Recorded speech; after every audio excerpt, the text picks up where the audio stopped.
Hello everyone, this is Jeanette Heater with Divinity Within, and I'm making this video today to talk about a very important topic, something that has been coming up a lot for me and in my observations of others and those that I love, and that topic is your business. Being a business owner in modalities such as Reiki, healing practitioners, any sort of naturopathic approach, or where you pretty much, or any other business in general, where you pretty much are your own boss, where what you create, whether it is some sort of art form or it is some sort of something that you're building and creating for individuals, it's a service that you're offering, even if it's not an energetic business.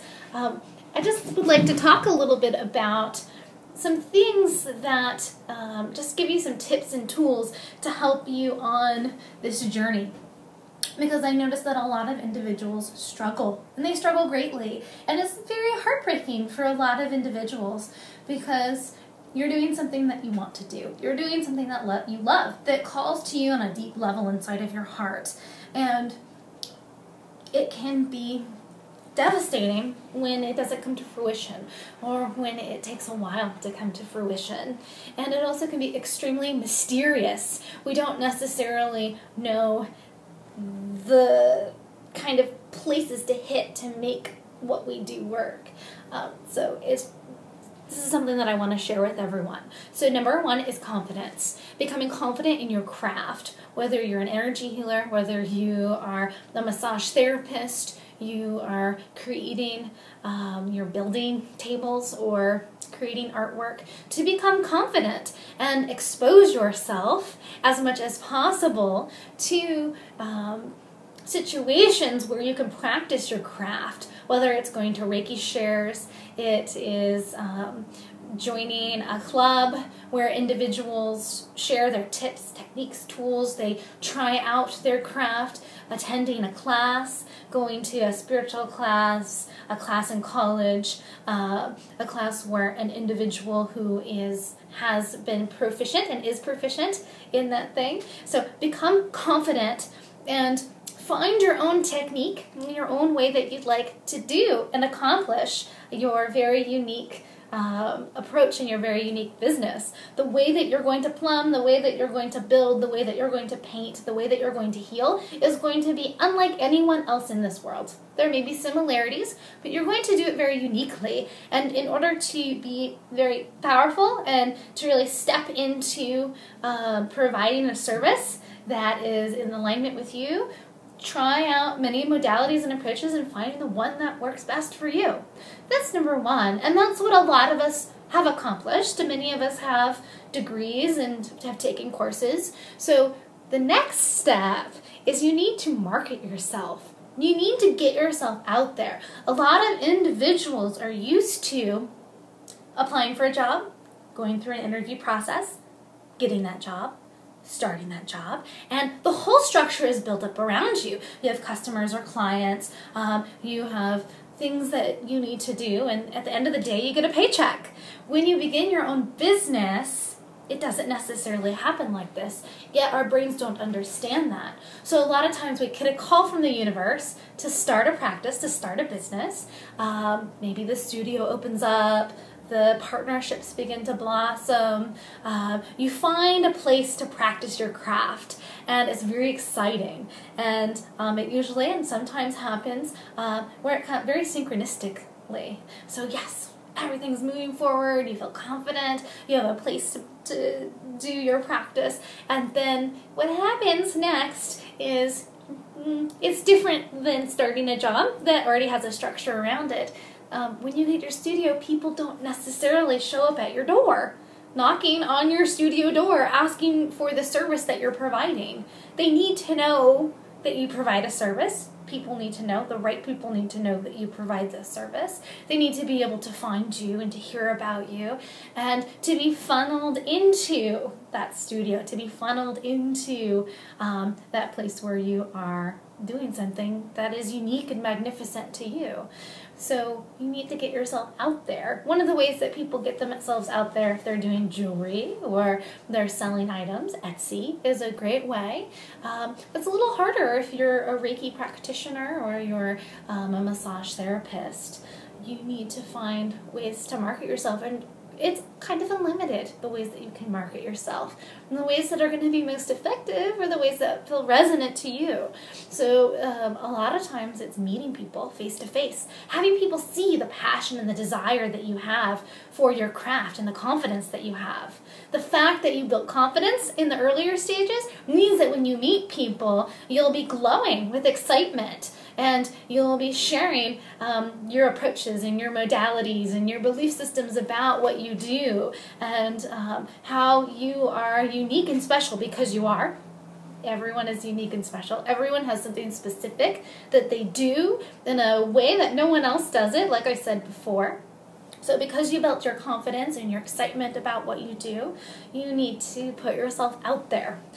So meeting people in person, having a Facebook fan page where people can get to know you, posting on your Facebook, and making sure that the people that you're posting to, when you post to Facebook, the people that you post to is different than the people that I post to, is different than the people that your neighbor posts to. Your audience that you're posting to is dependent on who you're friends with. So begin to become friends with individuals that are interested or might be interested in what you have to offer. So that's kind of key. Posters, they're a little bit harder. Putting up posters can be helpful. Making sure that you put up posters in locations and areas where individuals who would be interested in what you're offering would find that poster. Getting business cards is helpful too. You can put your business cards out there, but mainly people need to get to know you. Doing YouTube videos, having a fan page, making sure that the people that you're attracting to your fan page on Facebook are individuals who would actually appreciate or enjoy or are intrigued by what you're offering. And you just gotta promote, and it usually takes about a year. A year is about the time that it takes. So there'll be times when you have an outburst and a flow and an influx of all these individuals who are excited about you and want to see you and are ready to purchase what you have to offer. And then you'll have some lulls and you'll have some slower times. And for a lot of people, that is extremely discouraging. But if you begin to realize that this happens to everybody, even those who are magnificent, you have times where everything starts to move forward, and you have times where things are slower, and it's up to you when those things are slower to take that time and utilize it. Don't just wait for people to show up at your door. Take that time and learn new marketing skills. Take that time and perfect your craft to a greater degree. Take that time and heal something inside of you that has been calling to you, something that happened in the past, or something that's blocking you, or worries or fears that you have, and keep pouring your energy into this business that you have, and even though, let's say you do a class and no one shows up, or you do a class where 3 people show up. I've had that happen where I've had to cancel classes because there was absolutely no one at the doorstep. Or I've had times where only the people who showed up are the people that I begged to come, and there was one person that I hadn't met there before. Even though sometimes it's discouraging, even though sometimes it takes a lot of effort in the beginning, you have to keep moving forward. Keep enhancing your skill. Keep telling people what you do, and keep that excitement about it alive. People can feel when you are not as excited about something. People can sense when you are starting to become discouraged because maybe you don't have the clientele that you'd like. So you have to, every time you talk to somebody about what you do, keep that passion and that spark alive. People will sense it. And especially if you're an energy worker or a healing practitioner, a Reiki practitioner to some degree, people often need to see you, and even in other crafts, they need to see you in multiple ways. They need to see you in person, they need to see a poster of you, they need to see you online if you have a website, they need to see you on Facebook. So when they come to that point in their life that they need art because they just moved, or they need jewelry for a gift, or they need healing, or they need a massage, you pop up in their mind. And you pop up in their mind, they have an idea of how to get a hold of you. And know that there will be lots of people who will be very excited about what you have to offer. Lots of people who will be very interested in the work that you do. And they may even tell you that they're going to call you. They may even let you know that they want to set up some appointment, and then you may not hear back from them. And that just happens sometimes. So they may call you months later than what they stated, or they may not call you back. But just kind of roll with it. Roll with it. Don't think, oh, this is the client that will start me, or this is the project that will begin it. Just be like, okay, I'm doing this project, and then I'm open to another project, and I have this potential client, and I'm open to meeting other potential clients, and I know that this is going to take a while. And the more that I nourish it, the more that I cultivate it, the more that I begin to build myself up in times when it's slow, and really nurture and be there when times are really moving forward, it's eventually going to get sustainable. This is likened to when you, there's a metaphor that I used the other day. So getting a job, applying for a job, getting the position, going to work, having a structure around you, and then going home with a paycheck, is likened to walking into a store and seeing all of this produce all around you. You see the tomatoes and the cucumbers and all of the fruits, and you have all of these ideas of things that you can create, and you just grab what's already been cultivated and created, you take it up to the counter, and then you pay for it. Creating your own business, starting it from the ground up, starting it from scratch, starting it with no clientele base to be known of, and beginning it from this place within your heart is likened to starting your own garden. At the very beginning, all you have is dirt. And what is going to grow in that plot of dirt is dependent on you. You have to make sure that that soil is aerated. You have to make sure that that pH system and the richness of that soil is magnificent and fertile and ready for growth.